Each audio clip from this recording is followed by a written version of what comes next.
नमस्ते।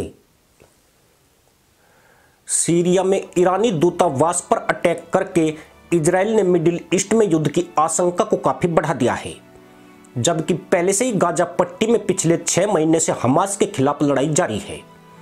इजराइल के हमले के बाद ईरान बुरी तरह तिलमिलाया हुआ है। ईरानी नेताओं ने हर हाल में इजराइल से बदला लेने की कसम खाई है और ईरानी राष्ट्रपति ने कहा है कि हमले का बदला जरूर लिया जाएगा।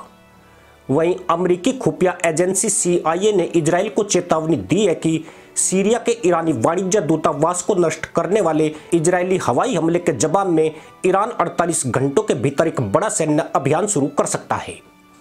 ईरानी वाणिज्य दूतावास पर हुए हमले में ईरान के दर्जन भर से ज्यादा सैन्य अधिकारी मारे गए हैं। खुद ईरानी नेताओं के ऊपर जनता का भारी दबाव है। ऐसे में हो सकता है कि ईरान अनचाहे ही इजराइल पर हमला करने के लिए बाध्य हो जाए। अनचाहे इसलिए कि खाड़ी के सुन्नी मुस्लिम देश अब धूर्त मुल्ला पॉलिसी पर उतर आए हैं। अक्टूबर 2023 में जब इजराइल ने गाजा पर सैन्य कार्रवाई शुरू की थी, तब ईरान ने इस युद्ध को इस्लामिक और यहूदी युद्ध साबित करने में पूरा जोर लगा दिया था। उसका मकसद सुन्नी देशों को इजराइल अमेरिका से भिड़ाना था, लेकिन जल्दी ही ईरान की यह चाल इन देशों की समझ में आ गई। लेकिन अब ईरानी वाणिज्य दूतावास पर हमला हुआ तो खुद तेहरान ही युद्ध के संकट में फंस गया है। समझने वाली बात यही है कि अगर ईरान इजराइल के बीच जंग छिड़ी तो ईरान के पक्ष में एक भी सुन्नी देश नहीं आएगा। यूं भी इन देशों ने गाजा से ही मुंह फेर लिया है, जबकि ईरान के साथ तो इनका 36 का आंकड़ा चल रहा है। यही वजह है कि खाड़ी देशों ने ईरानी वाणिज्य दूतावास पर इजराइल के अटैक पर कोई विशेष प्रतिक्रिया नहीं दी। मध्य पूर्व में ईरान एकमात्र देश है जो इजराइल के विरोध में सबसे ज्यादा टोपी उछालता है, लेकिन उसकी औकात इतनी नहीं है कि वह इजराइल के साथ युद्ध का जोखिम उठा सके। हालांकि ईरानी नेताओं की बकलोलियों के चलते इजराइल ने GPS सुविधा को बंद कर दिया है और सैनिकों की छुट्टी रद्द कर दी गई है। देश के तमाम सैन्य अड्डे अलर्ट मोड पर हैं और हर एक स्थिति पर बारीकी से नजर रखी जा रही है। कहा जा रहा है कि अगर ईरान ने गुस्ताखी की तो सेकंड्स में इजराइल का जबरदस्त हमला होगा और फिर यह हमला युद्ध में बदल जाएगा, जिसके बाद दुनिया भीषण तबाही की तरफ मुड़ सकती है। वहीं अमेरिकी युद्धपोत अभी भी इजराइल की सुरक्षा में उसकी सीमाओं में तैनात हैं, जो पलक झपकते ही ईरान में तबाही मचाना शुरू कर देंगे। वाशिंगटन इजराइल की सेना के साथ निकटता से जुड़ा हुआ है।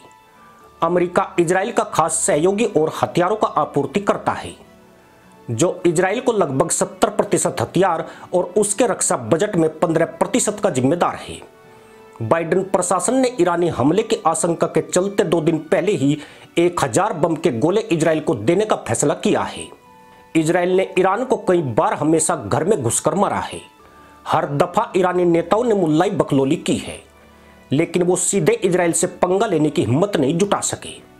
दमिश्क हमले के बाद मुल्लाई बकलोली अभी भी पूरे उफान पर है, पर कहते हैं जो गरजते हैं वो बामुश्किल ही बरसते हैं।